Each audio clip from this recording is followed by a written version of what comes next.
The following bout is scheduled for one fall, and it is for the World Heavyweight Championship. First, the challenger, making his way to the ring from Montana, New Mexico. It was supposed to be a night not just wrestling fans, but people all over the world would remember for the rest of their lives. In a lot of ways, it was. The night that Terry Valentine lost his soul to the devil himself right in the middle of the squared circle. It was unbelievable. To this day, there are people who still believe it was part of the show. But for those of us who know about what is now referred to as the American scheme know that Terry Valentine sold his soul to get to the top. And this night will forever be known as the night the devil came to collect his payment.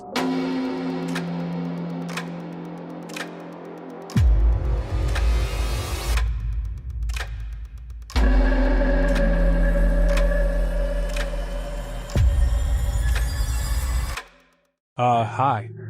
I'm here to, You are here seeking immortality, financial corpulence, omnipotence, to seek refuge and impunity from the exhausted efforts of being merely just a man. You are here for them. yeah. Sure. That last part. They've been anticipating you. Follow me. They say that Terry Valentine drank the blood of fallen angels and made a commitment to the devil himself in order to achieve greatness. You have come to us in dire need of counsel. For us to bequeath our most coveted secrets and our most potent panaceas. However, we cannot simply and arbitrarily furnish you with such unfathomable and arcane truths. We require more than just the promise of a fallible man from such an inferior species. To make you a god, we must strip you of your earthly vessel. A lot of people think the enormous push of Terry Valentine was equal parts backstage politics, and a little bit of nepotism, seeing as how his uncle was at one time one of the most powerful promoters in the early territory days. So this whole backroom deal with the devil business kinda just seemed like a work. You know, Carney talked for part of the show, or the lore if you will, but I was there. I saw it for myself.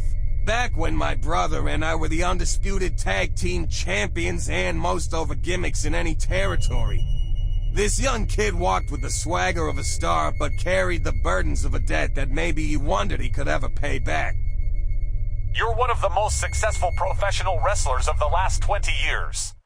I think it's fair to say that you've legitimized the sport and helped it regain mainstream credibility. That being said, a lot of people attribute your success to being the hardest working athlete on the roster, while others have hinted at a more sinister backstory involving a deal with the devil or some coven of devil worshippers as ridiculous. Or as insane as such a story may sound, is there any legitimacy to allegations of your involvement with the occult?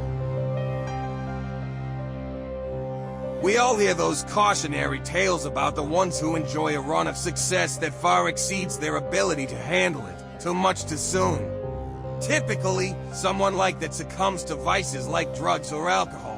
They bottom out, ruin their life, and are immediately written into the annals of obscure history, never to be addressed or acknowledged ever again. At least, not in any reverent or relevant ways. Terry's story was different.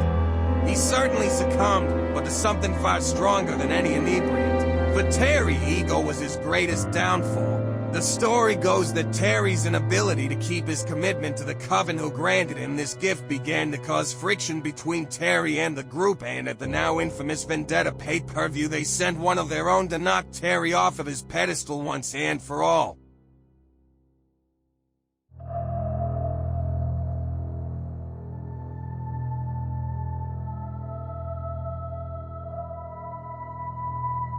I had not seen the show after that initial broadcast. No. My grandchildren were spending an afternoon with my wife and I, and they came across some old tapes from when I used to work with a particular broadcasting company. I'll refrain from naming. I was part of the crew filming that particular event at the Civic Center that evening. It was almost like my mind had erased. It wasn't until I watched that final match that, like some kind of bad dream, it all came back to me. It's been the hardest nightmare to repress. I just keep telling myself, it was all part of the show. It was all part of the show. The event unfolded at the Civic Center in Portland, Maine, to a sold-house crowd packed to the gills. The bout would between challenger Poe Aldrich and World Heavyweight Champion Terry Valentine would main event NPAW's Vendetta pay-per-view. Despite Poe not having any box office name recognition, he posed a very real threat to the young champion. Many of us who performed on earlier on in the lower and mid-card matches hung around the backstage area to see this enormous enigma square off with one of wrestling's hottest commodities in decades.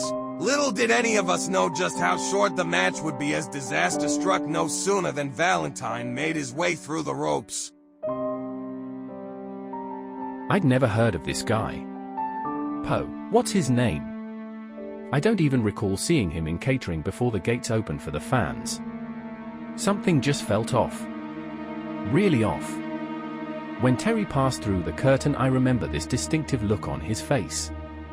This fear. I had never seen that look before. No matter how often I close my eyes and try to forget it, it's still there.